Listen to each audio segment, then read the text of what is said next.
Good, we're back live. Now, this is Senate Judiciary, Thursday, February 11th, 2021. We're taking up S18, an act relating to earned time. Eric, do you want to share the screen and go over the highlighted changes Sure. in draft 2.1 dated 2/10/21, 5:24 p.m.? Yep. Sounds good. This is Eric Fitzpatrick with the Office of Legislative Counsel, as Senator Sears said it, here to go over the committee amendment to S18, the revised committee amendment, I should say. We have the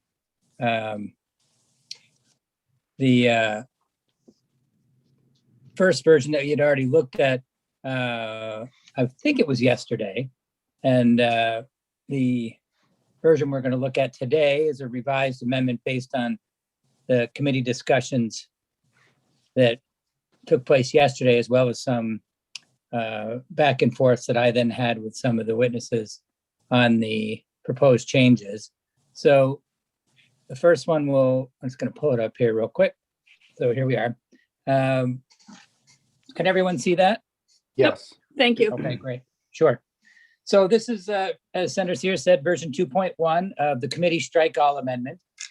You'll see the first section has to do with the topic of providing notice to the victim. Remember that because the sort of big picture concept of what's going on here is that the prospective portion of the bill that was in the version as introduced, in other words, it applied to offenders going forward who had committed a disqualifying offense, has been struck from the bill, but that was sort of done with the understanding that the notice to victims would be beefed up so that going forward, it would be a situation where victims would have noticed that the application of earned time, as it's going to be called, could potentially affect how much time the defendant serves. So you'll see that language is added to the statute that already provides information that is required to be disclosed to the victim by the prosecutor.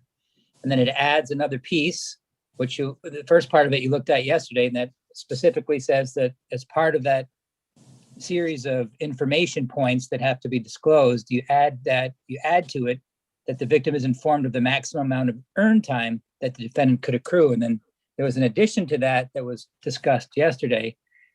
So in addition to notifying the victim about the amount of time, you also provide notice that earned time only affects when a defendant is eligible for parole consideration, but does not necessarily result in the defendant's release. So I shared that language with Sarah Robertson at the network, and she said they supported it.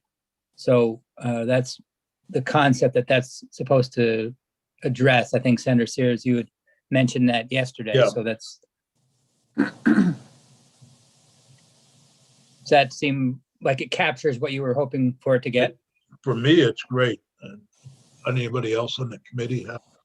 No, I think it's a good addition. Clarifies it. Thank you. Sure. So, so that is the victim notification piece. Then we go into section 2, which is the substance of the earned time program. Again, the phrase good time is changed to earned time. So you see that hasn't been changed, but that is carried over from the previous draft. Mm-hmm. The list of sort of groups of offenders who don't qualify for the earned time program is what you see in subdivision 1 there. And recall that what was added to that at the request of the Department of Corrections was offenders sentenced to serve an interrupted sentence. Now, the definition of an interrupted sentence we'll see a bit further on because there's a definition section to this statute. And I added that definition, which we'll get to in a moment. The second sentence you'll see just has some technical corrections. The first one, Senator Baruth pointed out yesterday, was incorrectly phrased now because it's not going to be applying going forward anymore. This earned time, I should say the earned time program does, but the disqualifying offenses piece of it isn't going to be disqualifying anybody who's convicted after the effective date of the act. So in terms of what tense to be used there, it didn't make sense to be saying an offender who is convicted, because it's only applying to defendants who have already been convicted and already incarcerated at the time that the bill is passed. So that's changed from is to the disqualifying offense only applies to offenders who have been convicted of a disqualifying offense, or has been in the sense of this sentence. So that's that first correction. And the second one, again, similar concept in that since the prospective piece of the bill is being struck, that was all in subdivision 6. So there's no reason to continue referring to subdivision 6 since it doesn't exist. So that's struck. And no changes here other than the continued ones that we saw on May I changing the ask name a of the. question on page 3, line Yep. 11, and I'm rereading that. That basically says if after the adjudication you would get earned time, but prior to sentencing you wouldn't get it. If you're frequently, I know that defense attorneys will say Joe needs drug treatment, he's willing to go to a program, and they'll hold off sentencing until after Joe is finished with the treatment. That's basically saying that Joe doesn't get earned time during that period, but if after sentencing Joe goes to drug treatment, he would get earned time. Is that correct? It's definitely right for the post-sentencing universe that you're talking about, Senator Sears. The ones who if they then go to treatment, they can get a 1-for-1 day reduction for earned time. I'm not sure. You're probably you know more than I do about the pre-adjudication group. Well, that's what I'm wondering. If somebody were to, assuming I'm the reporter of the bill, somebody asked me on the floor, is that what this means? I need, actually, I think I need DOC somebody to make sure that I've got it right. This is current law. Oh, it is. Okay. Yeah. This is current law. If you have a condition of release that orders you to be in a locked, a treatment facility, then you get credit for time served against your sentence for the time that you have been held pre-trial in the treatment facility. And the real question is, does your earned time, because there wasn't earned time before, will the earned time apply to that? Typically, you only get earned time for the time that you've been sentenced to, not for the credit that you've earned pre-conviction. Right. So somebody who's in jail or in treatment, I should say, before they're sentenced, or before they're found guilty, Right. or innocent. Obviously, they're found innocent. If they're found guilty, they would not receive earned time for that time in drug treatment spent in lieu of being incarcerated. Correct, but they would get credit for time served. Yeah, right, Right. but they wouldn't be eligible for. So I can also, oh, go ahead. Sorry. somebody who's in jail, yeah, help me, Monica. Somebody that's in jail who has not been adjudicated is not eligible for earned time. Is that correct? That's correct. You have to be a sentenced offender in order to receive earned time. I can offer some clarification on this section around post-adjudication residential treatment if you're interested in knowing. As the Defender General said, it's current law, so we're already implementing that. All right. No, I'm fine with that. I just Okay. needed to understand all of that. Thank you. So before we go on to something else, I wonder if I could go back to page 1. Sure. So the sentence, and inform the victim of the maximum amount of earned time that the defendant could accrue. If this is a victim who's there without a lot of supports, I wonder if we could add, and the earliest possible date of release. So that somebody has something in mind, that stays there 6 years down the road, rather than then trying to figure out, oh, how do I calculate that again? I think that would make it really clear and just say, and the earliest possible date of release. Well, actually, I would say the earliest possible date of parole Oh, yeah, okay. eligibility. This is not necessarily released. We're trying to make clear that they wouldn't be released. Date of parole eligibility. Okay. I was just trying to scroll down on my screen here. I couldn't do it. Yeah, right. But is this before sentencing that they're informed about that when they're making the plea agreement? And how would they know what the earliest date is if this is at or before the sentencing hearing? So Correct. if they wouldn't know they would know, I guess I'm confused about that. Eric, Well, can you help me? Again, this is existing law. So I think. I know, these- but how could we tell them what the earliest date of their potential if they haven't been sentenced yet? Yeah, I think you can only tell them that they're eligible to serve 9 years instead of the 10 if they do everything right, they'd serve 8 years, 6 months or something of that nature. Yeah, it might be a good question for Matt and for Pepper as far as, what facts are known to them at that time, and could that be disclosed? I don't know the answer, but. Was one of the problems, but Senator Nitka has raised one of the problems that was in the earlier iterations of good time before we ended it, was that even lawyers and even some DOC personnel weren't sure what the earliest possible parole hearing would be, Neither was the judge. and nor was the judge. So I don't know that you could say what the release date is, because you don't know what the day of sentencing was, because this is all being done. But you could say that they're eligible for 365 days of earned time in this whatever period, and go from there. Uh-huh, I think that's the idea behind this anyway. I mean, I'd like somebody to be able to know, maybe there's a better way to do this, but I think this is not quite good enough for the victim to really know.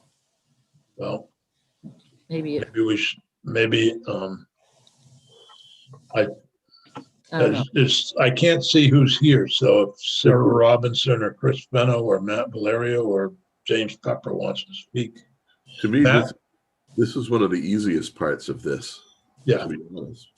I mean, in the old days when I was dealing with good time and the client wants to know as well, when's the earliest time? You say, look, if you at that time, I would basically say to them, if you earn all your good time, then you're going to get a third of your sentence reduced, which is basically what it was at the time, 10 days for every 30.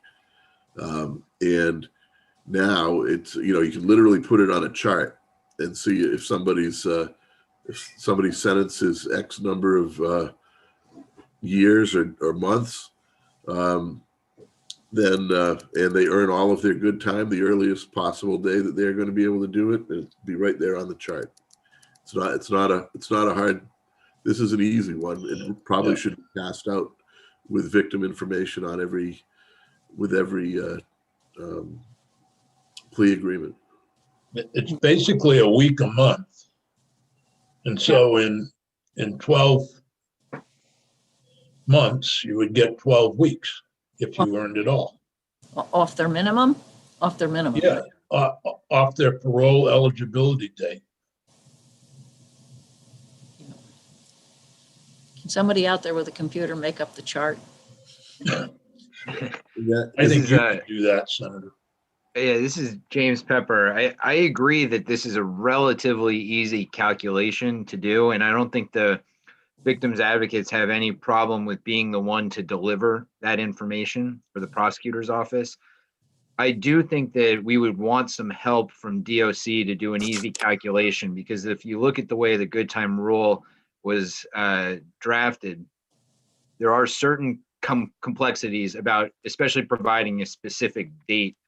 And we don't want, bad information being passed to a victim, because I think it's actually, instead of 7 days for every month, I think it's actually 7 days off the min and the max for every 30 days. No. And then there's fractional amounts for partial 30 days. So, if you're serving between 1 and 9, if you're serving between 1 and 9 days, then there's 2 days off. If you're serving between 9 and 15 days, then there's 5 days off. There's some complexities to this system that I wouldn't feel comfortable having our victims advocates try and calculate the very specific date. And then you get into the idea, if it's 7 days for every 30 days, and then some years have leap years that, might impact that. If there was an easy calculator that DOC could provide, I think the victims advocates could certainly provide the maximum amount of time potentially accrued, but we would need some help in the actual calculation. I mean, is this the kind of thing where they have to know the very exact possible day that they might be eligible for, or is it the kind of thing that, within a 5-day or 10-day window, they're going to need to know? There are these nuances but even when lawyers are explaining this to their clients, they're not giving them an exact day. They're giving them a reasonable ballpark that gets you within a week of what it would be, no matter what. It's the Prisoners' Rights Office.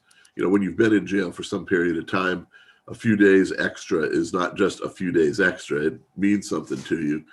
And they end up arguing about those kind of things. But you're always within a 5 to 10 day window of eligibility. I mean, I don't know that an exact date is the important thing, but maybe it is. I don't know. Yeah, I think that would be overly cumbersome. Within a Go certain ahead. Chris? That's No, no, Monica. yeah. Oh, sorry, Monica, Chris, you I'm can, sorry. I don't Just want to wanna jump say- ahead. If Chris wants to go, I'll wait.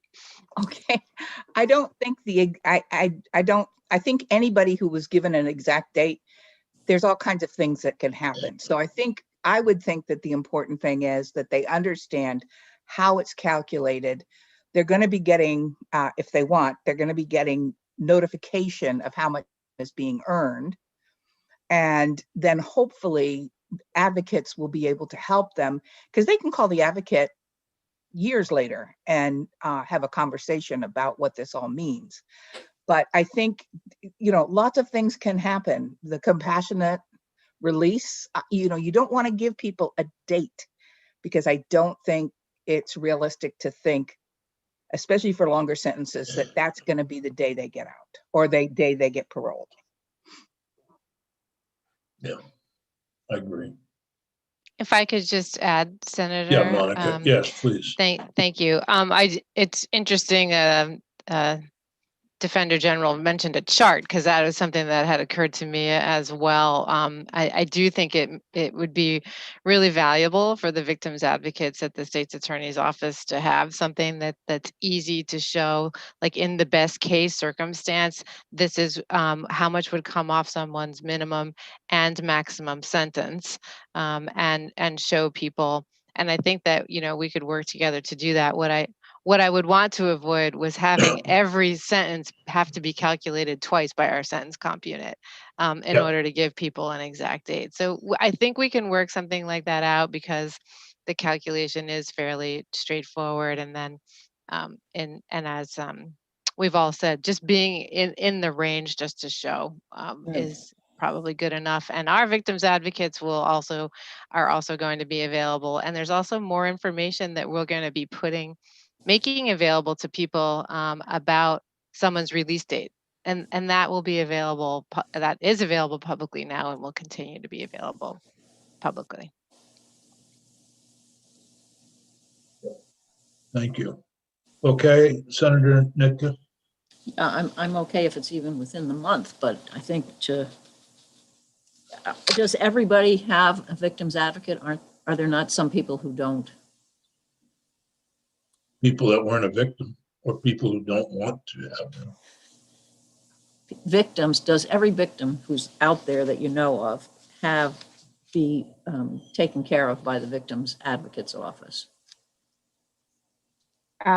This is Chris Fennell. What I would say to that is that at one point they had access to a victim advocate. They may not in the real time, but that's where the corrections advocates could step in and be able to explain things. But I do know that there are advocates in the state's attorney's office who talk periodically to people years after the person has been incarcerated.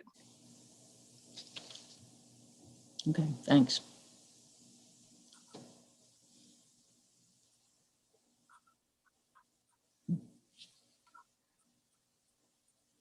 So is that you comfortable moving on from here, Senator Nitka? Yes. Oh, I'm sorry. That's Senator. okay. So it'll have to be. Sounds good. Thank you. So I'm hearing that I think for now this language is okay as is. Yep. Seems okay. So that was, as we said, that was a discussion all relative to victim notification. Now we're back into the substance of the earned time program itself. We went through these technical corrections just now.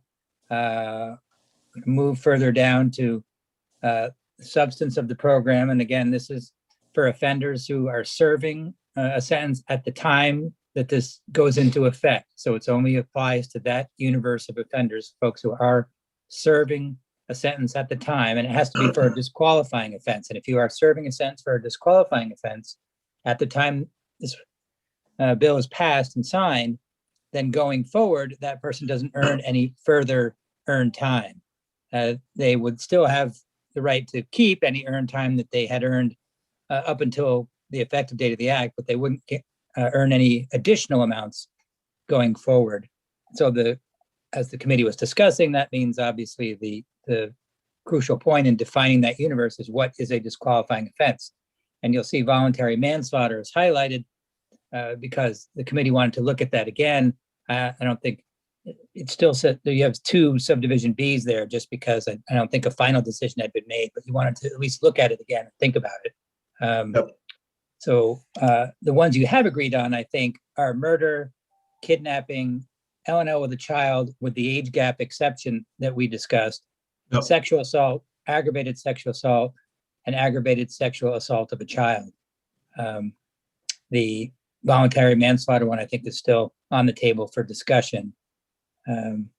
I might, even before we get to that, since we see it right now, and I already mentioned the interrupted sentence piece, I'll just point you to that language as well. You see it highlighted on page 5. Again, this is a carve out for folks to whom the earned time program does not apply. We have several groups of people who don't earn good time under the existing law, including life without parole sentences and a couple of others. And at DOC's request, they wanted to add interrupted sentence to that list of folks who wouldn't earn good time. And I worked with Monica emailing language back and forth a few times, and this is where it settled out. So the definition, remember, the committee wanted a little more clarity in the definition. Actually, there wasn't a definition in the first draft, but wanted a definition of the term. And so the language you see is that it means a sentence that is not served continuously, including a sentence to be served in intervals, which refers to a weekend sentence because it's an interval. You're there for the weekend, but then you're not there during the week, or a sentence to the work group, which is also not continuous because you're only there during the workday. And that uses the term including. In other words, not an exhaustive list. There could be other types of sentences that would meet the definition, but now you have language in the bill that clarifies what an interrupted sentence means.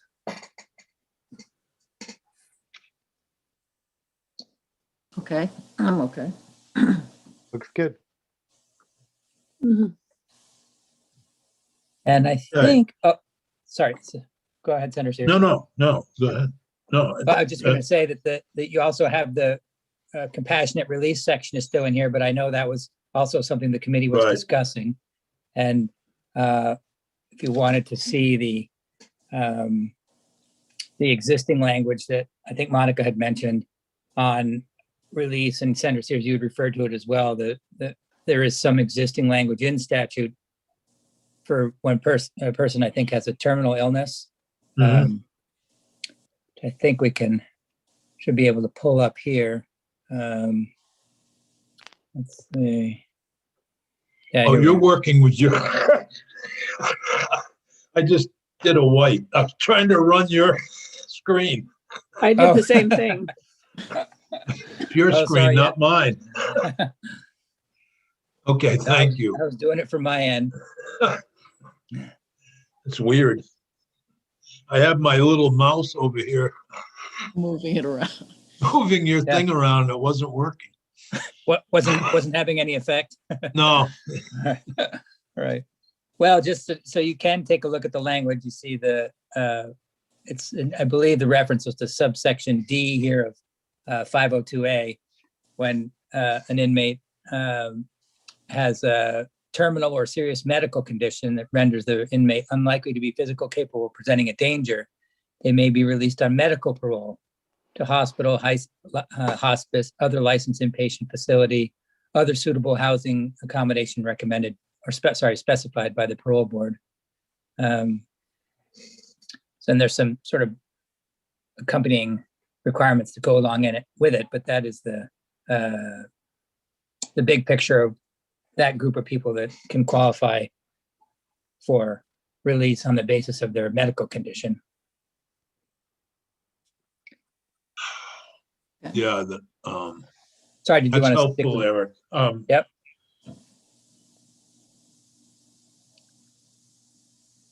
There So I doesn't think have that- to be an age under that. Correct. It could be somebody 45 years old, could have just been sentenced. Mhm. Well, Yep. So I think that brings us to the end of the walkthrough of the new draft. It's still obviously a couple of Right. things to discuss, this compassionate release and the manslaughter piece, but or any other points that you want to discuss too, obviously. I think we're down to compassionate release and manslaughter. Voluntary manslaughter.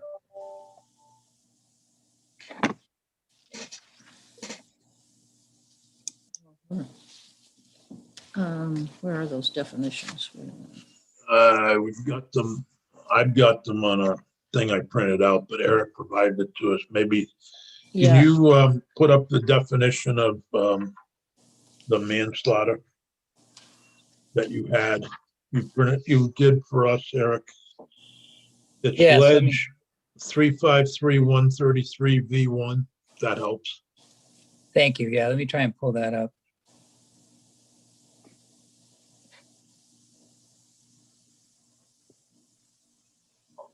That voluntary manslaughter is an intentional, unlawful killing of another human being committed under sudden passion or great provocation. Uh-oh, my wife just fell. I gotta go help her. Ooh. Can you Oh, take over, dear. Senator White? No, Senator Baruth. yeah, Sure. whoever. Voluntary manslaughter is an intentional, unlawful killing of another human being committed under sudden passion or great provocation that would mitigate but not justify the killing. Sudden passion or great provocation can reduce a charge of murder to a charge of voluntary manslaughter. And in the discussion last time, it seemed that one of the worries was that a more serious crime would get pled down to this. And so in effect, we would be allowing earned time to someone who had committed a more egregious crime than this, but for various reasons got pled down. So I'm trying to remember where the committee was on this.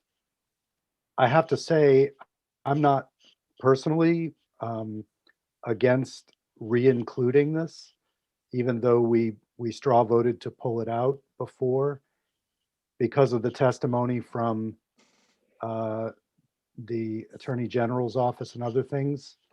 I could vote for keeping it in the disqualifying offenses. Alice, I see you nodded. So I'm wanting to have voluntary included as being excluded. Yeah.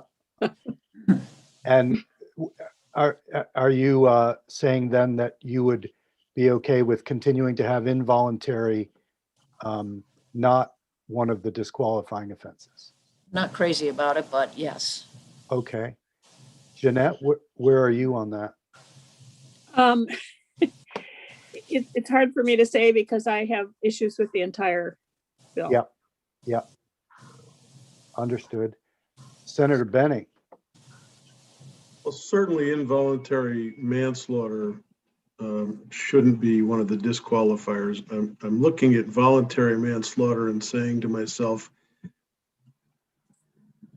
there's in my head a reason why somebody should be able to get the credit. And Alice, while I understand your concern, all that this really does is require the state's attorney to have a conversation prior to entry into a plea agreement to make sure that the victims understand that that's part and parcel of the process. So I don't know why we would have this on the list, because there are situations that it's not pled down, that it was a straight up charge of voluntary manslaughter, and there's an element of passion and provocation that society in general understands. You got to pay for something here, but it doesn't rise to the level of a higher murder charge. And the only thing that we are going to be doing by allowing credit if this section is removed is it says to the state's attorney, they've got to be able to have a good conversation with the victim's family in that situation in order for them to understand what would be happening in the event of a plea agreement. And the prosecutor doesn't have to agree to the plea offer. So it puts in my head a little equilibrium to the discussion. Not sure that's the right word, but frankly, I'm torn for words these days. That's all. Senator Sears, we were just each weighing in on it. Oh, okay. So I'm fine with having it in as one of the disqualifying crimes. I think that's three votes to re-add it in. That is voluntary manslaughter. Which means to exclude them from. Yes. Right. Okay. It's 3-2. Yep. Yeah, you, me and Alice are okay with putting it back in. Good. All right. Let's move to, is there any other sticking point other than the compassionate release? Well, I just wanted to say I still agree with Senator White on this piece. I think she's right.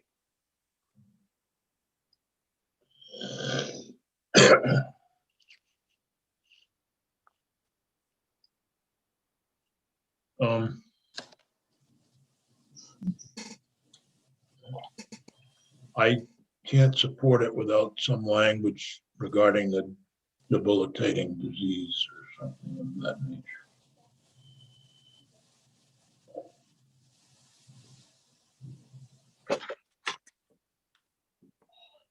I'm worried about a lot of things about this.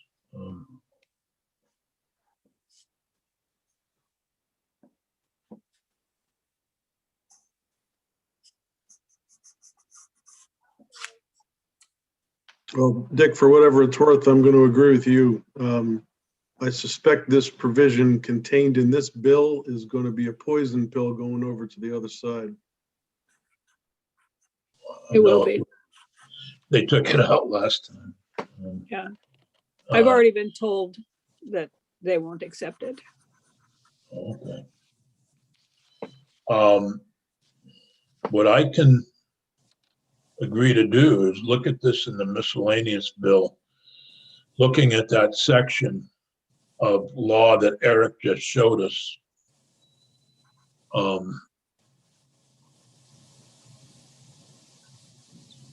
And making sure that there's some provision here. We've seen it during COVID, by the way, people who are, there's been an attempt by the Department of Corrections and some prosecutors and obviously defense bar to get people out who are a heightened danger to, this is nationwide, not just in Vermont. Yeah. To not have people incarcerated who might succumb to COVID. But on the other hand, keep in mind this guy from Florida who's been avoiding a sentence for, or a trial for a lewd act with a child. He was actually from New York State and was over in the Stratton area, I believe. And he's been avoided by claiming his heart condition couldn't stand a trial, but they have pictures of him down in Florida getting on a boat and doing all kinds of stuff. And this has been going on for at least 2 decades, if not longer. So, but I know where you're coming from, Senator White. But I think I would be more than willing to look at something we could do to improve the current law regarding compassionate release. I'm happy to have it done someplace else. So Eric, could you, you and Senator White and myself maybe get some time offline to discuss something in the miscellaneous bill that would improve upon the current law regarding compassion? I'm going to call it, what do they call that law? I think it was medical release. Medical, to revisit medical release. Sure. That sounds good. Thank you. Sure. Okay. So we would take that out and everything else stays in as presented in draft 2.1.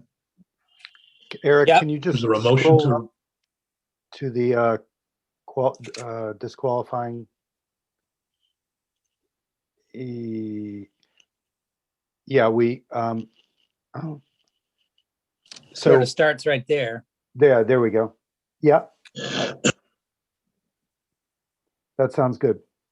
so you got 2 Bs you'll have to in draft, would it be draft 3.1, Eric? Yes, exactly. So in draft 3.1, it'd be A, you'd have another, you'd have to renumber. Yes, thank you. Yep. And is that the only change from, and would take out the compassionate release? Is that the only change from current? Yep, from the current version, that's it. As far as based on the discussion that the committee just had, those are the only 2, I think. Okay. I'm in the process of making them right now. Okay. Mhm. Is there a motion to report favorably draft 3.1, or actually yeah, Senator Baruch. So moved. Senator Baruch has moved that we report, that we amend S18 as seen in version 3.1, which we just discussed and Eric is preparing right now. Is there any further discussion? Senator Is- White. Is this the appropriate time for me to say what I have to say? Yep. Okay, Well, either now or when we vote on the bill. okay, I'll wait. Okay. Senator Bruce has moved. Peggy, would you please call the roll on amending the bill?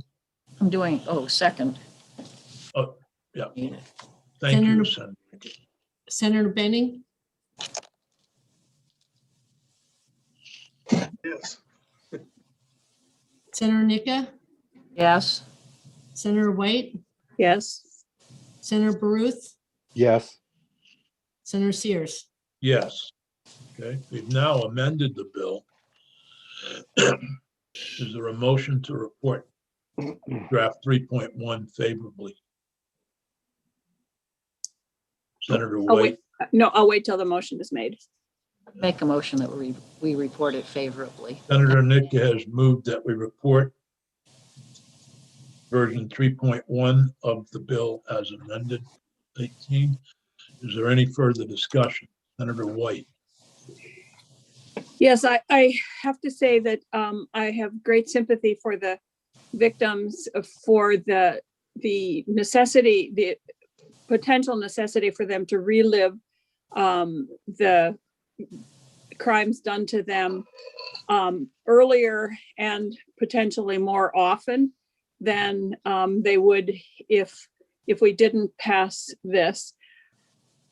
But this does, I have to remember that this doesn't guarantee release, only the ability for a hearing. And I do sympathize with them that they would have to go through that hearing process. But I do also trust the parole board to make decisions taking in mind the types of crimes. And by doing this, what we've done is we've eliminated all kinds of cases. We've eliminated categories of crimes as opposed to the individuals within those. And there's a great disparity within each of those categories of crime, I believe, around the individuals within those categories. So I think that it creates two classes of victims, those who absolutely knew and those who will be slightly unsure, even though they've been informed of that, and two classes of prisoners, somebody who is, doesn't get earned time because of a particular crime, and somebody who does get earned time because of a particular crime. We also this morning heard from Sarah George that some states' attorneys use old records, which could in fact influence the current sentencing. And so I believe that it would, and we know that states' attorneys prosecute in many different ways. We have 14 of them. And I believe that this would exacerbate the inequality of justice around the state. So while I really honor the committee's process and the give and take and everybody's willingness to compromise here, and I really want to vote to support that process, I can't support this bill for those reasons. any other comments? I'm appreciative of your view, Senator White. This is a difficult bill because it's difficult to admit you made a mistake. And I think, unfortunately, the victims were eloquent and spoke here, and it was the testimony of them and some others that I heard from that led me to support this bill. When we first got notice, and I looked back at what we had done in 2020 in advancing this bill, I remember a email from Chris Fenno, representing the Center for Crime Victim Services, indicating support but concern about how victims were notified, how would victims know that this change had taken place. At the time we did this, I don't remember anyone raising an objection to that.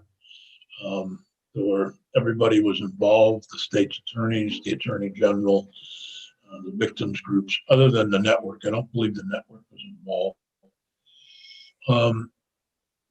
Sometime in October or November, I had conversations with the attorney general about what, once the victims had been notified by the Department of Corrections, and I agreed to sponsor the bill. I am actually very glad that the committee chose to move prospectively, allowing earned time for everyone. I think that was an important statement because, but if you're going to change the rules of the ball game, you usually don't do it in the middle of the game. And unfortunately, for some of those victims, they had made agreements during a plea bargain with the prosecutor to a certain sentence. And we changed that sentence without fully understanding the impact, I'm afraid. So it's tough for me as a politician to admit a mistake. But just as the Attorney General said when he was hearing the first witness of the bill, that he made a mistake. And that's tough for somebody who's a statewide elected official to do. And I respect him for that, which is the reason that I agreed to sponsor the bill, the reason I'm supporting the bill now. But I do want to say I respect Senator White, your voice in opposition to this. But I'm going to vote yes. Anybody else who would like to speak at this time? Peggy, would you please call the roll? Senator Benning, Yes. Senator Nika, Yes. Senator White, No. Senator Baruth, Yes. Senator Sears. Yes. I'm happy to report the bill once Eric's got it drafted and we go through this process of during COVID, getting the information to the secretary. Senator Nicker. Then, Eric, once you have the final version, could you give that to Peggy so she can get it to us, please? Yep. Yeah, sure. Yep. He'll give it It's to gotta- me. Oops, sorry. I was just saying that it still has to be approved by our editors. So it may not be till tomorrow morning, but sometime today or tomorrow, I'll send it to Peggy and then she can post it. Okay, or can you actually send it to us, Peggy? Yep, Please. I can send it to you guys and I'll give it to Senator Sears, who will send it up to the Senate Secretary's office with the vote. I'm also supposed to alert the Secretary's office that the bill will be coming. So I will let them know to expect it either later today or tomorrow morning, correct?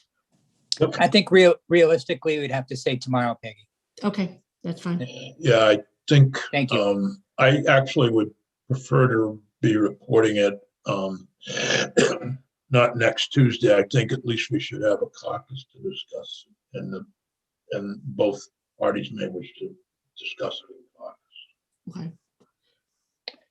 So Senator Sears, does that mean that you'd be comfortable? So if it did go to If the it clerk comes up, if tomorrow, it comes up tomorrow and it got to the clerk tomorrow, I'm fine with that because then it would go on notice for a Yeah. vote on Wednesday, be on notice on Tuesday. perfect. So take your time. Thank you. Well, I know. So I'll tell them most likely tomorrow morning then, correct? Yeah. Okay, Yeah, tomorrow. I don't know if it'll be in the morning. tomorrow, yeah. Depends on the editors. I don't know how backed up the editors are either. All right. Why don't we take a 1 minute and 30-second break? You don't have to shut things down, Peggy. Just we're going to take a brief break to transfer over to Bryn and a different bill, S45, which is the probation. Thanks, Eric, for all the work on this. Appreciate it. You bet. Thank you. Yeah. Eric, Good work. thank you, everybody. Thank you. All right. We'll see everybody soon.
Peggy, or I'm ready anytime you are. I'm back. I'm back. It says, Peggy, would you undo I can't start my video. It says the host has unvideoed me. Start my video. Thank you, Peggy. I didn't know you could do that to me. Yes, I can. I have Peggy lots has of Wow. powers. She has a lot authority. of power. Such do. power. Mhm. She can take our video away. Yes. And You don't our wanna- sound too. Yeah. Yes, I can. In fact, she could just kick us out if she really wanted to. Oh, I would never do that.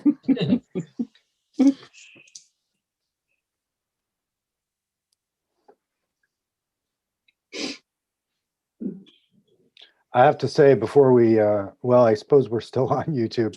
I don't care if anybody hears it. That trial in Washington is unbelievable. I heard it's riveting. I haven't seen it, but I hear it's I unbelievable. watched during the noon hour yesterday, and then had a couple of other times when I just went in and watched a little bit of it. It was unbelievable. The House member from, I don't remember. What really got me was the pictures of the police and how close Mitt Romney came. I mean, they probably would have seriously injured or murdered him.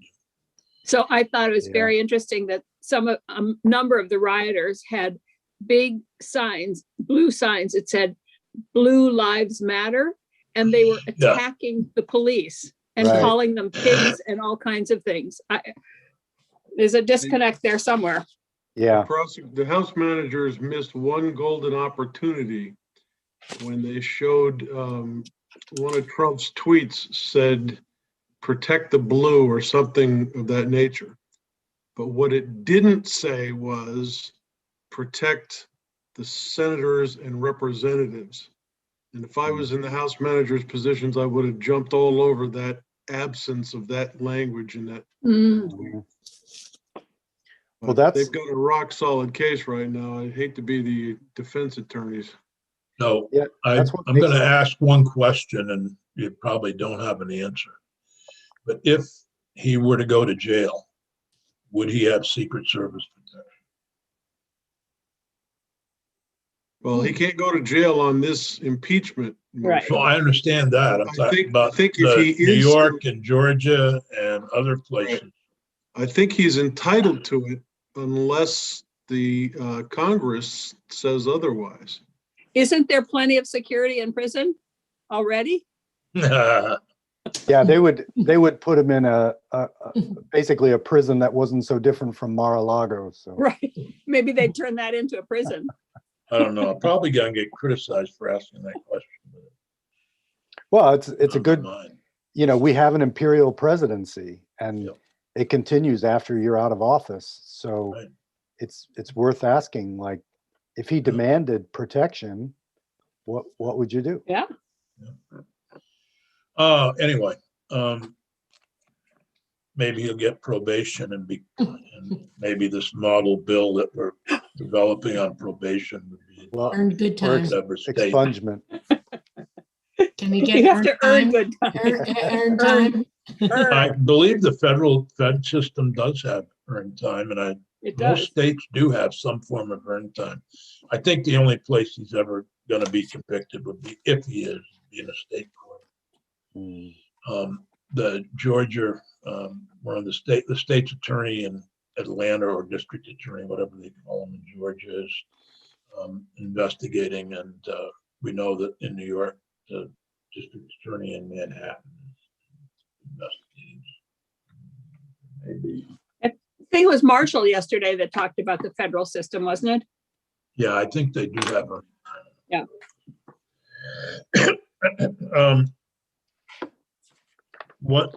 Bryn, you did a terrific job on draft 2.2, and I especially like the green.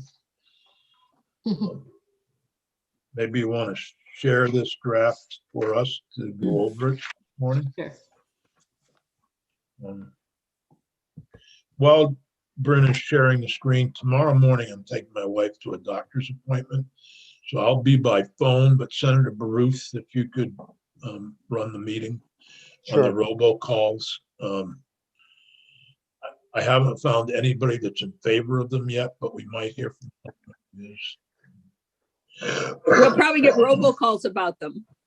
Probably. I'll be on the phone, so they won't be able to send me a robocall.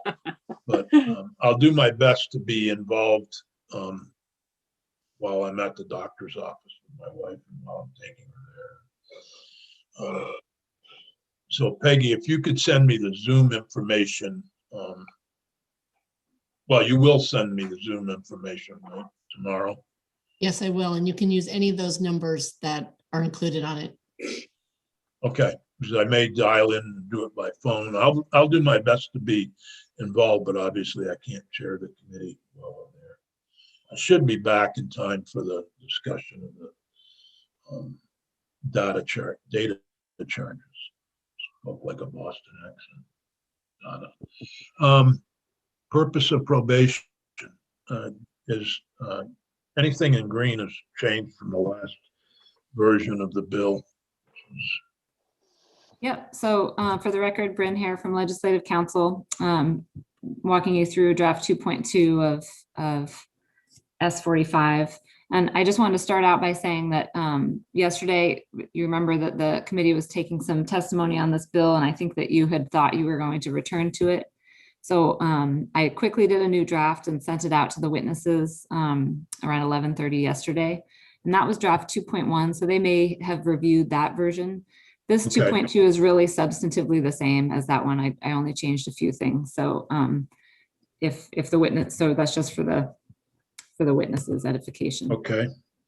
So there's the purpose of probation. Yep, so we added a new statute to the probation chapter in Title 28 that sets out the purpose of probation as being rehabilitative and reducing the risk that offenders will commit another offense and protecting the safety of the victim and of the community. I have not heard back from any witnesses on the draft, so I wasn't able to incorporate any comments, so I imagine they will share with you their thoughts when they testify. I'm just curious if after the word "and" there should be "thereby," or something like that, thereby protecting the safety of the victim and the community, instead of the community and the community. Yeah, It just seems to flow a little better. okay, I'll make that note. Is that okay with everybody? Mhm.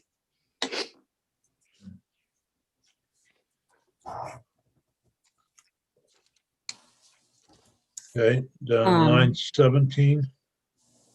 So then this change was made at the request of the department. Just to clarify this section, it's not the recommendation of the commissioner, but it's the commissioner's motion to discharge.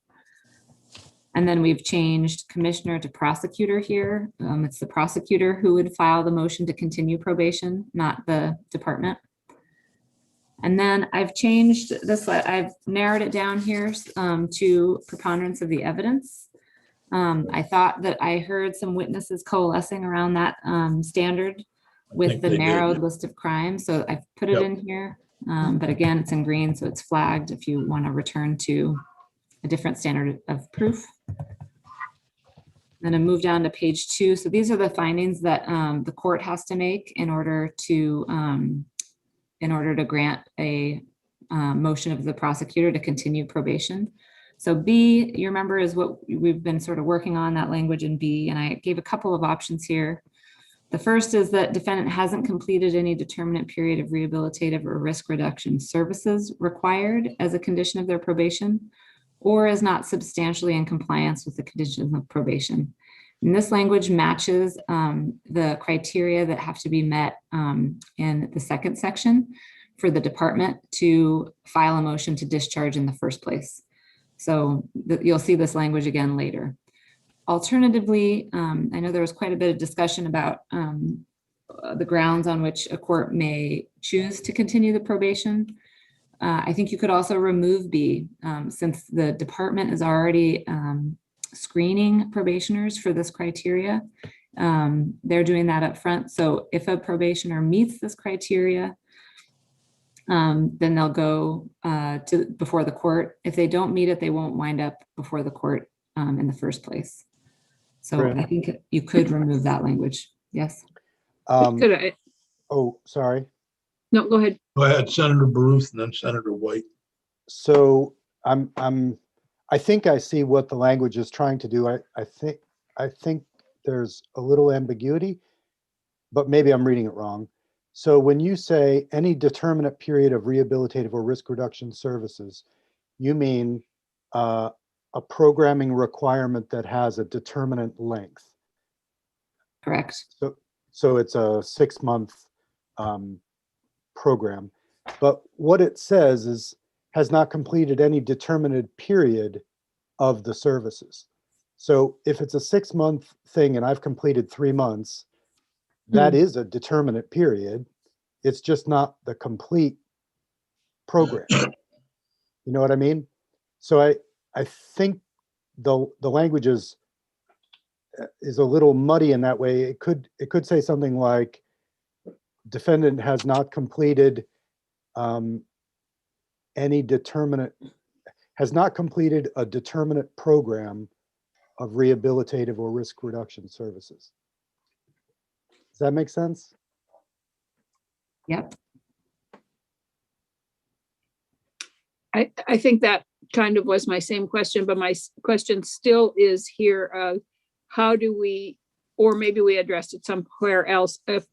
If you are told that you have to have in Philip's case, a 6-month program, but the program doesn't start until a month before your potential hearing. How do we deal with that to make sure that people have access to programming while they're there? Because I've heard that they often don't start the programming until toward the end of the minimum sentence. Does that make any sense to anybody? Well, except that these are people on probation. Oh, these But are the people same- on, okay, got it. Yeah, So, but the same problem might exist that yeah, if you have Class A is already in session and you might have to wait 2 months to get into Class B because you know, right, yeah, it has nothing to do with any of your behavior. You're just waiting to get into the into whatever the treatment is that lasts 3 months. You could be past your midpoint through no Right. fault of your own. So how do we deal with that at all? Well, that's a good question. Especially in some cases, I'm not sure this is true everywhere, but my guess is that in some places in the state, certain programs may not be available on a regular basis and may only come up a couple times a year. Yeah, crash would be one, Mm-hmm. I think. Mm-hmm. I don't know. Well, Is there anybody who would like to comment on this requirement who's in the room? Again, I can't see who's in the room, and so. Matt? Yes, thank you. This was one of the areas that I was talking about the last time I talked about this, and I know you're trying to do something to address the way programming is handled. But I do think you have a vagueness or a loophole kind of issue going on with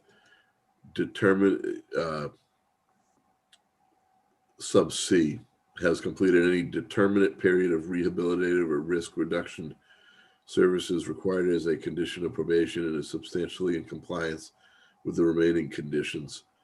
Because I don't see that's not normal language. That's not something that we're familiar with. I don't know what to tell people what a determinate period of rehabilitative risk or reduction services means. I can guess, but this isn't something that we've ever described in statute before. And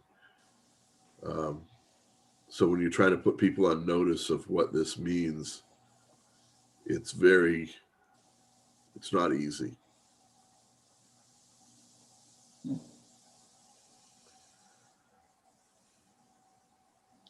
I honestly, I don't know what to say beyond that. I mean, I know you're trying to get at, there's domestic violence counseling, there's some Let's stuff, take crash for an example.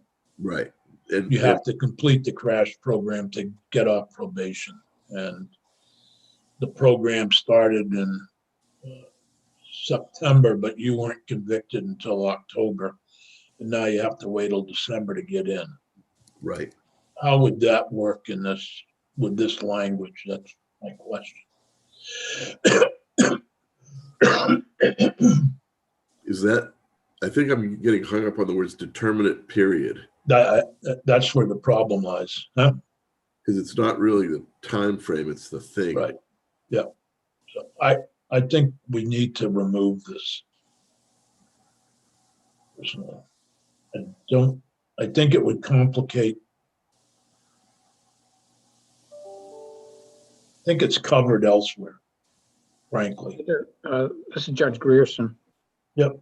For the record, Brian Grierson, Chief Superior Judge. I would agree with Matt. The first part of that language, or the first part of that paragraph, again, is not terminology that the court uses. But I would think that by just the second clause is not substantially in compliance with conditions of probation would cover this area,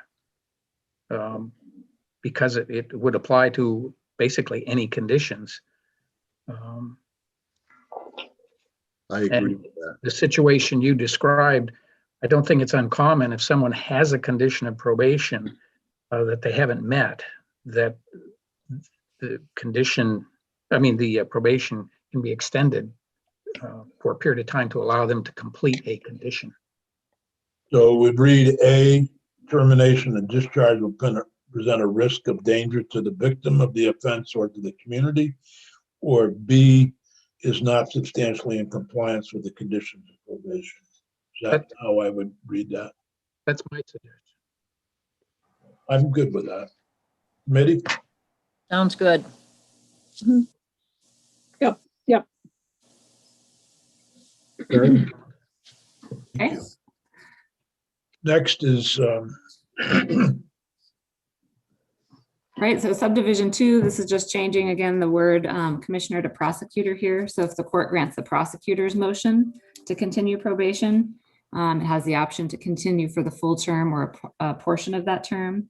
And then the new sentence there, the court shall also review the conditions of probation and remove any conditions that are not necessary for the remainder of the term. That was discussed yesterday. Yep. Okay, I'm going to move down to section 2, where we get into the requirement that the department do the midpoint review. So again, we're on page 6.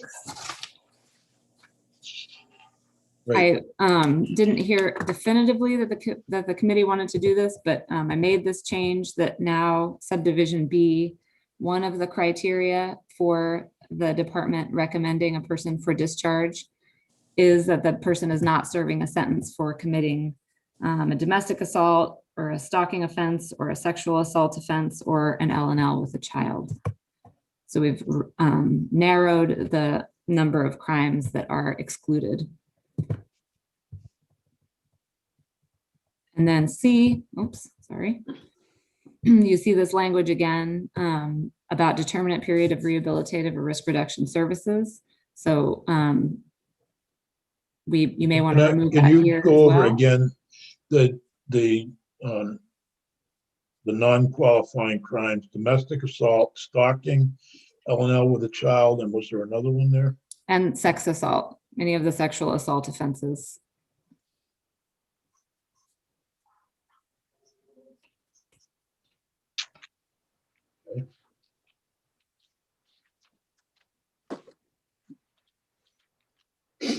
Thank you. You're on C on line 16. Yep, so we took out the highlighted, underline and struck through language here was that indeterminate period of programming to the satisfaction of the probation officer. I removed that, sounded like nobody liked that language. But again, we've left, this language about a determinate period is still here. Again, this is the commissioners, this is what the department is reviewing. So I don't know if you want to leave it here for the department to review whether or not the person has completed any defined amount of this type of programming or not. Or if you want to narrow this down to ensuring that the person is substantially in compliance with their conditions. Yes. No, Dale, do you want to comment? I would agree that the determinate period of rehabilitative services is not really clear, so I'm not really sure how we'd want to play that as far as a department requirement. My concern is that if you only go to substantial compliance, that the offenders will not have had the opportunity. That doesn't mean completing of the program. So I guess the policy question is, and I'll give two examples. One would be substance abuse treatment, and then one would be like a batterers intervention program. Substance abuse treatment, there's not really a set number of sessions to complete per se. It's based on the progress of the offender. And the BEP, the batterers intervention program for domestic violence, there's a set number of classes to successfully complete. So I guess the question would be, what level of completing of the risk reduction services is going to be the policy decision. Do you want individuals to complete their risk reduction services? Do you want it? So that would be, so we'd have to make the determination if someone's substantially compliant. They could be in a sex offender program and they could be going and doing what they needed to be do, but they haven't reduced their risk as of yet. So that's kind of where the language, how you want to word that language. I don't really have recommendations. We did have, it was taken out here, but to the satisfaction of the probation officer, because that would leave them the ability to make those determinations. But if you want to restrict the discretion of the department, that does it. And but the language needs to be clear, kind of what you want as far as a policy decision. Well, if he or she has completed rehabilitative or risk reduction services required as condition of probation is substantially in compliance with the remaining conditions. If you took out determinate period, that would help me. I would agree. Vermont Senate Judiciary Committee schedule for today. What? Sorry, I'm trying to get this thing on my phone. Oh, so can I ask a question about that?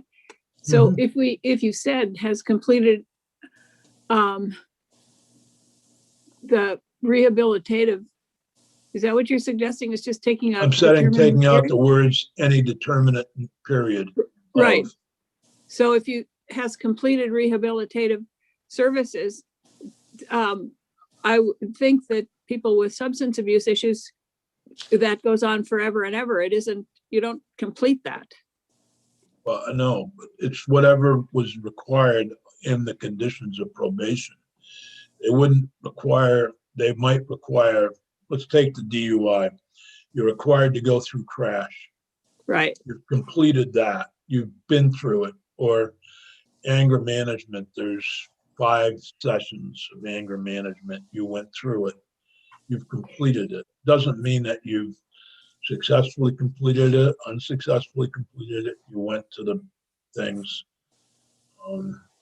Right. But what if it says work with Voc Rehab to work toward finding a job, or work with Vermont Adult Learning to complete a degree, or those usually aren't counseling? They aren't, well, I don't know. They're conditions. Dale, do we have those open conditions? Yeah. I mean, yes. You can, anything that is on an agreement, it could be pretty wide open. Yep. I think that it should just be substantially I can hardly read it, but in compliance with the conditions of probation. Oh, thank you, Bryn. Thank you. Senator, if I might, David Chair. Yeah, David, please. Yep. A couple thoughts. One is actually, when we're thinking about this bill, this is as a whole, it's sort of a two-step process that we're creating, and this is actually the first step, even though it comes second in the text, comes below the court piece, but the court piece is second. This is first, and I think it's in order to ensure that we're getting as many of these discharge recommendations as possible up to the court. I think it's really important that we try to make this D1 a series of on-off, and not just that we're getting as many, but that there's an equal opportunity across the state. We want to make these conditions as much an on-off switch as we possibly can, where there's very little judgment as to whether the switch is on or the switch is off. And so when the switch is on, bam, it goes up to the court. And then if there's a question about victim safety or substantial compliance, the court can adjudicate that with input from prosecutors and defendants. But I think here, what would make sense, and I'm not sure if I have the phrasing right, but I'm sure I don't have the phrasing right, but my recommendation would be to have something like programming, let me explain the concept, and then perhaps somebody else can work on the wording, having a little trouble with that. But I think the idea is that for this sub C, conditions have to be completed where the program at the outset has a set term. So in other words, not like substance use treatment, which could go on forever, not finding a job, which could take a long time, but something like Project Crash, which has a set term, and it's an on-off switch. Somebody's done it or they haven't done it, and that's it. But for all the programming where it could go on at the judgment of the person administering the program, it could go on to the satisfaction of the probation officer. All that stuff should not, judgments about the substantial completion, I believe, should not be in D1, because the step that's within the department should basically be, as much as we can possibly create it, be an on-off switch. All right, the person's hit it. Let's hit these switches. Let's send it to court. If there's issues about victim safety or substantial compliance with other conditions that have to do with rehabilitation, like substance use treatment stuff that's ongoing or finding jobs that's ongoing, the prosecutor will have a chance in court to say, well, I know this got sent up because it hit the switches in D1, but we actually think there needs to be a bit more work here. So that would be my recommendation, is the rubric for how we look at D1 should be, is it very easy to know that it's been done or not done? And so that would be my recommendation. And then I think we can leave it to that court process to sort of do a little cleanup where needed.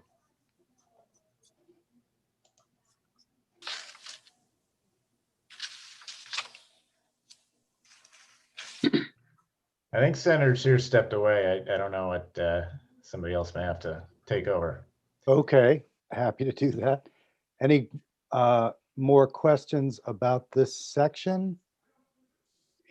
This isn't necessarily a question about this section. I'm just curious if when this happens, when this mid-review happens, is the offender notified that it's happening, and do they have a chance to speak to it if DOC sends it to the state's attorney, is that right?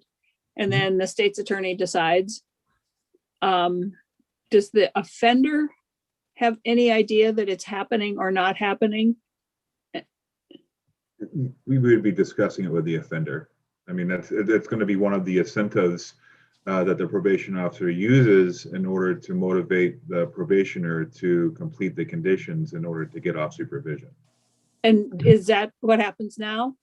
Yeah. If it's an internal review, so usually part of the intake, it understands what's going on with probation. But if the offender is not in compliance, the offender generally knows they're not in compliance, and then we wouldn't be filing the motion for discharge now.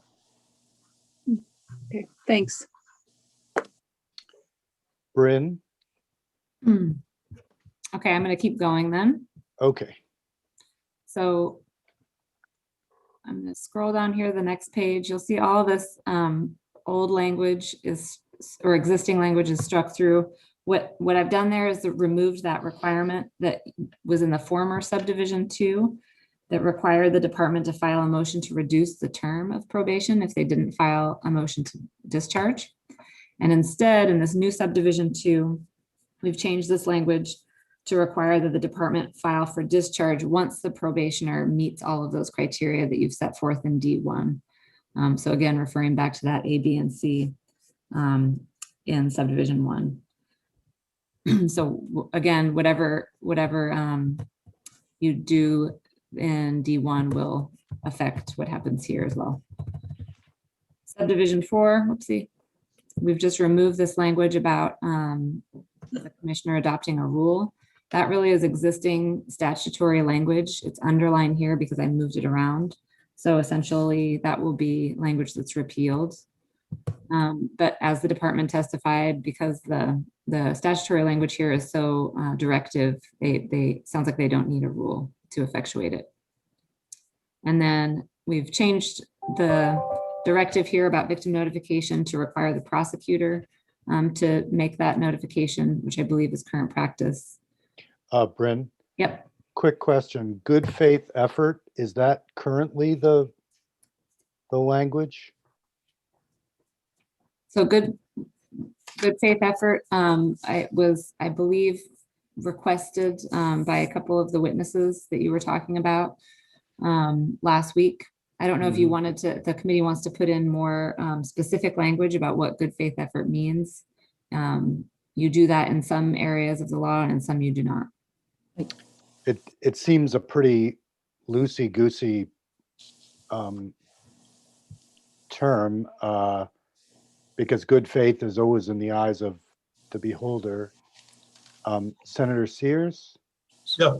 So Just wondering about your thoughts on good faith effort to notify victims. I pretty weak. agree. It's Chris Fenno had testified that it was too weak. You Yeah, can't make it the direct connection that they actually make connection with the victim, though, because years go by and the victims could be anywhere and they may not be able to locate them. So that's why I think this good faith effort is there for that reason. Okay. Bryn, who would adjudicate if there was a dispute about the good faith effort? Who would that be the court? I am not sure. I imagine that the prosecutor could argue. I'm not sure about that. Okay. I think Maybe, if I can jump in, Senator Burns. please, Judge Grierson. I would expect that when there is a request for discharge and the state is opposing it, the court would make inquiry of the prosecutor what the victim's position is on this, and I would agree with what Senator Benning had to say. You know, this could be some time after the original sentencing.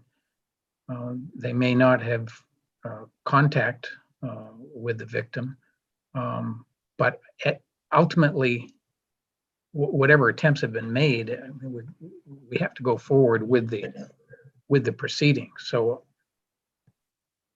some folks may wish it was a stronger wording, but I think good faith effort covers what we would expect the prosecutor to do. I mean, we would expect an explanation.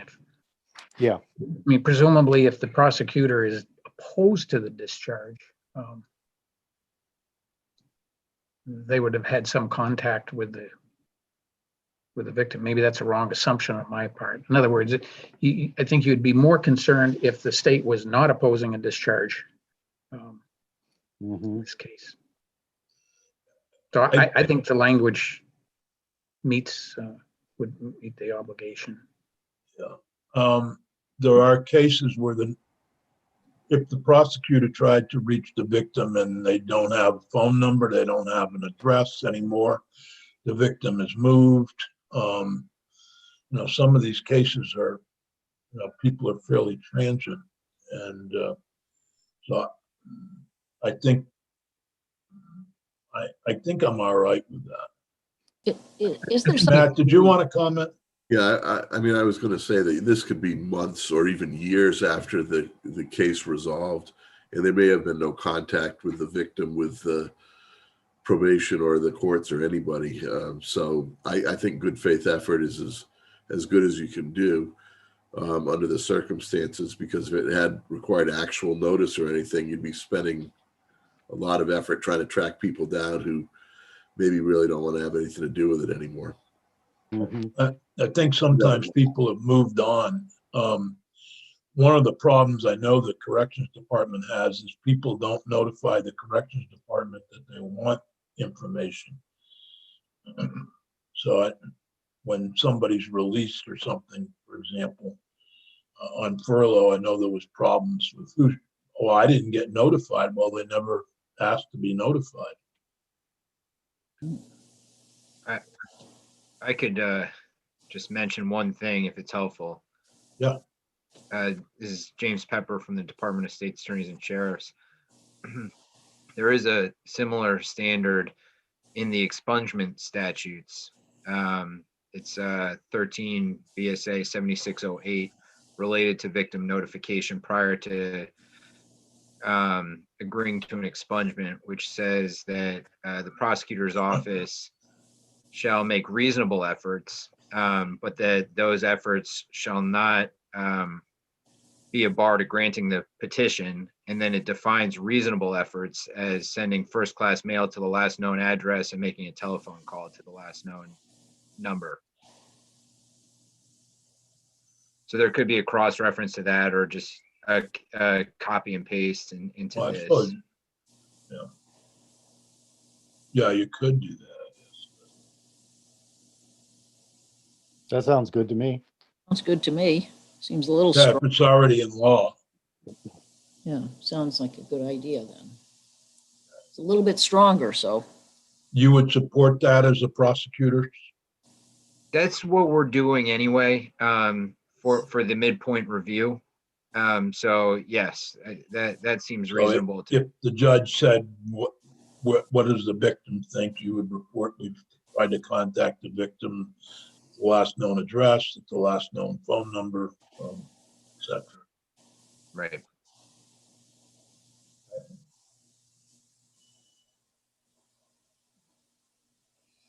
Is that okay, Bryn? Have you got that? Yep. Okay. Moving right along to page 8. So the last change is that we've added a section here directing the Sentencing Commission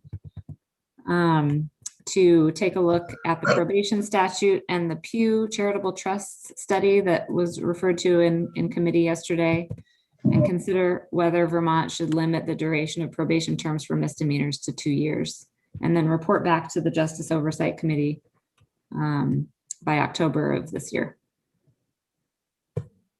Did everybody get this report? Did we post it, or how did I end up with it?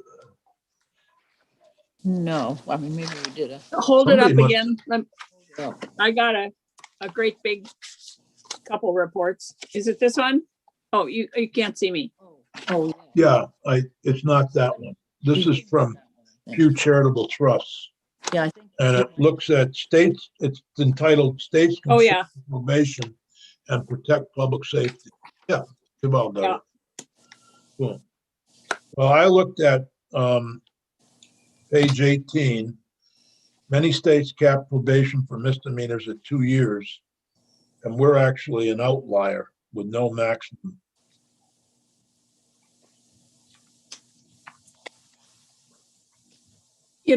I think we're better than we used to be. I remember when I was first in the legislature, for some reason, I don't know how this came up, but there was a sentencing committee, and somebody named Zaccaro maybe was on there. Yep. And The Zaccaro they Commission. let me come in and testify. I remember going up to the governor's office because we had our probation at the time, and I'm not sure it was all of them, but some of them said, you're on probation until you can be good. And I said, oh, wow. Who on earth can be good always? And so I think we're better than we used to be. Agreed. We've come a long way. The Zaccaro Commission was on, that's the one that recommended that we build no new prisons, but if we were going to build one, it should be a detention. It should be what? A detention facility. Oh. I believe Con Hogan, Zaccaro, they were appointed by Douglas. I can't think of it. Was it Ginsburg? I don't remember. There were 3 or 4, all men, of course, in the room when I went to testify. Yeah. Ginsburg, I'd understand, but Ed Zuccaro said that? He was the chair. Wow. Yeah, he was the chair of the Zaccaro Commission. It was a Douglas appointed commission, I believe, to look at prisons issues. There was some event that occurred, and I can't remember which one it was. Do you remember, Matt? Yeah, I mean, I know that was the one you were talking about. That happened during the Douglas administration for sure. It was maybe like 2004 or 5 or something. Yeah. Because I was first in the legislature. Actually, I've still got that report sitting on the top of the file cabinet in Senate Judiciary. Not anymore. It's in a box somewhere. Nothing's out. Nothing's out. Okay, well. Yeah. It was sitting on the top of where the computer is, not Peggy's, but the committee computer right there on the top there. Yeah. Everything's gone. I tried to find my 1974 law enforcement study that was on the top of the filing cabinet when I went up there, and it's gone somewhere. Well, It's very clean in the room. whenever we get the opportunity to go back to Montpelier, I'm sure we'll have a field day trying to find all the things I knew right where it was. It's sort of like, I don't know. I hope they haven't cleaned out Alice's vault. No, they haven't. They don't have the combination. Is the fluff still there? Gone. Yeah, the fluffer gone. Oh, no. That's gone. I threw that out. I got a jar of fluff here. We need it. Okay. I think we pick up with this on Thursday. Can we do a final draft? Or hopefully get something out to people before Thursday, Bryn? Yep, sure thing. So I will was that be? looking at next week's agenda, and I believe it was. 8:30 to 10:15. So if we plan for 8:30 on Thursday, the 18th, if you can get things out to all the witnesses and the committee members and all. Dick, are you going to start meeting on 8:30 on Thursdays? Yeah, no, just that one Thursday, because that's the day we have the stupid election of trustees at UVM and State Agriculture College. Okay. And so it's eating up the entire most of the morning, and I wanted to get 2 hours in, so.